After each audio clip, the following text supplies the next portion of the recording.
دووهەمین بابەتی بەرنامەکەی ئەمڕۆکەمان دەربارەی ئەوەیە کە کۆمەلگای ئێران جیایی دین لە دەوڵەت و پەروەردەی دەبێت. ئەو ڕەنج و ئازارانەی کە کۆمەڵانی خەڵکی ئێران لە ماوەی 47 ساڵی ڕابردوو لە دەست دەسەڵاتی مەسەبی چێشتویانە ئاستێکی بەرزی لە وشیاری و شعوری سیاسی و کۆمەڵایەتی خەمڵاندووە. هەرچی کە ڕژیمی کۆماری ئیسلامی لە بابەت تەبلیغ و تەرویجی مەسەبیەوە ڕستوویەتی بۆتە خوری. ڕژیم دوا بەدوای هاتنە سەرکاری یاسای قەزایی ئێرانی بەپێی یاسای شەریعەتی ئیسلامیدانە. دادگای ئیسلامیەکان هەزاران ئینسانی کۆمۆنیست شەریف و ئازادی خوازیان لەژێر ناوی دژایەتی لەگەڵ ئیسلام و محارەبە لەگەڵ خوددا ئیعدام کرد. درندانەترین یاساکانیان بە پاساوی مەسەبی لە دژی ژنان بەڕێوە برد و سیستمی ئاموزش و پەروەردەواتە پەروەردەیان بە شێوەیەکی بەرنامە بۆ داڕێژراو کردە سیستمی مەسەبی. دەوڵەتی مەسەبی و هەر چەشنە کەڵگوەرگرتنێک لە مەسەب وەک ئامرازێکی دەوڵەتی شیاوی ژیانی ئینسانی ئەمڕۆیی نییە.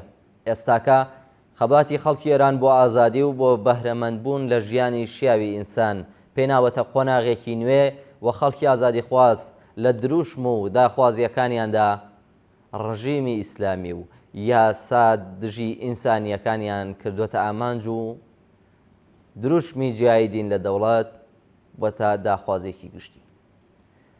مەسەب دەبێت بە تەواوی و بەبێ ئەملاولا لە دەوڵەت و پەروەردە جیا بکرێتەوە. هیچ مەسەبێک نابێت هیچ چەشنە دەستێوەردان و کاریگەریەکی لەسەر یاسای بنەڕەتی و کۆمەڵاتی وڵاتدا هەبێت.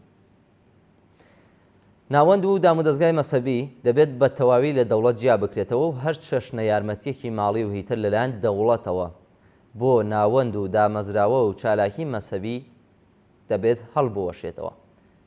ماڵیات لەو پارە و پوڵەی کە لە ڕێگای چالاکی مەسەبیە و کۆ دەکرێتەوە دەبێ وەربگیرێت.